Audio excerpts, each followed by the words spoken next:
कहानी की शुरुआत होती है रात के सन्नाटे में। हवाओं में सर्दी है, पर इस घर की हवा में अब सिर्फ एक ठंडापन है, रिश्तों का। अर्जुन और अहाना के बीच की दरार अब इतनी गहरी हो चुकी है कि शायद उसे कोई भी जोड़ नहीं सकता।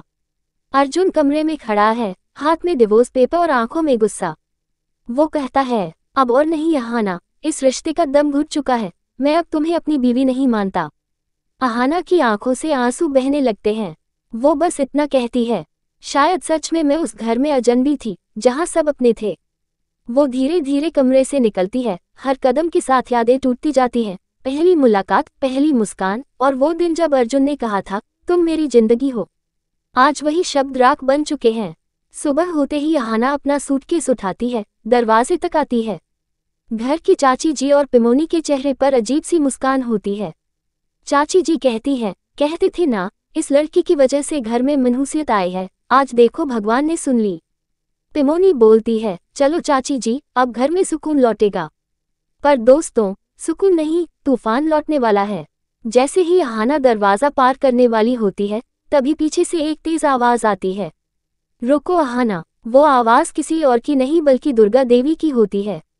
दुर्गा देवी तेज कदमों से आगे बढ़ती हैं और अहाना का हाथ पकड़कर कहती हैं, कहीं नहीं जाओगी तुम, ये घर तुम्हारा है। जिस लड़की ने इस घर की इज्जत बचाई, वो आज अपमान में यहाँ से नहीं जाएगी। घर के सभी सदस्य दंग रह जाते हैं। अर्जुन सन्न रह जाता है, उसे विश्वास नहीं होता कि उसकी अपनी माँ उसके खिलाफ खड़ी है। दुर्गा देवी अर्जुन की तरफ देखती है और कहती हैं, आज से अहाना सिर्फ तेरी बीवी नहीं, मेरी बेटी है। और खबरदार, जो तुमने इससे अपनी बीवी की तरह पेश आने की कोशिश की, यह अब तुम्हारी नहीं, मेरी जिम्मेदारी है। पिमोनी और चाची जी के चेहरे की चमक फीकी पड़ जाती है। अर्जुन के चेहरे पर गुस्सा और शर्म का मिश्रण। वो कुछ कहना चाहता है, लेकिन दुर्गा देवी की नजरों के सामने उसकी आवाज थम जाती है। अहाना की आंखों में आंसू हैं। वो कहती है, माँ, मैंने कभी सोचा नहीं था कि मुझे आपसे ये प्यार मिलेगा, पर शायद अब मेरे लिए यहाँ रहना सही नहीं है। दुर्गा देवी कहती है, नहीं अहाना, बेटी अपने घर से जाती नहीं, लौटती है। पर कहानी यही खत्म नहीं होती दोस्तों, यहीं से शुरू होती है घर की नई जंग। बाकी की बहुएं सवाल उठाने लगती हैं, एक छोड़ी हुई औरत इस घर में क्यों रहेगी?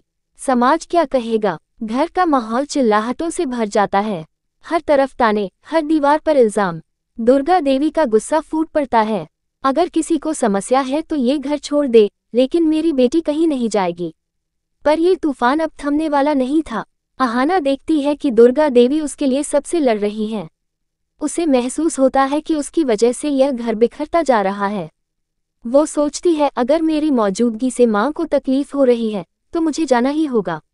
वो दुर्गा देवी का हाथ धीरे से छोड़ती है, आंखों में दर्द और चेहरे पर मजबूरी लिए कहती है, माँ, एक बेटी कभी अपनी माँ को शर्मिंदा नहीं करती, और मैं भी नहीं करूँगी। वो अपना सूटकेस उठाती है और इस बार बिना किसी आवाज के दरवाजा पार कर जाती है। पीछे दुर्गा देवी की आंखों से आंसू बहते हैं और अर्जुन बस खड़ा रह जाता है, खाली, टूटा हुआ और पछतावे से भरा। घर की दीवारों में अब सन्नाटा है, हर कोने से बस एक ही आवाज गूंजती है, अहाना। वॉइस ओवर सुनाई देता है, कभी कभी रिश्ते खून से नहीं, एहसास से बनते हैं, और जब एहसास ही मर जाएं, तो घर महल होकर भी सूना लगने लगता है।